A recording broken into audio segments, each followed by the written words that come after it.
Where are you a gatekeeper in your job? What do you have control over?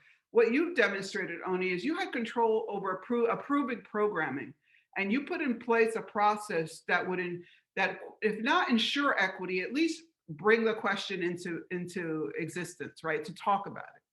And the system is that that gets adopted not just for your program, but every program on campus and everything you do.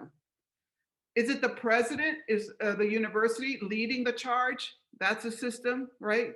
On advancing equity. It means HR looking at, what is their processes for hiring? How is equity showing up in every job description? How are they interrupting bias in the solicitation and the hiring process so that they're not recloning, they're not reproducing themselves?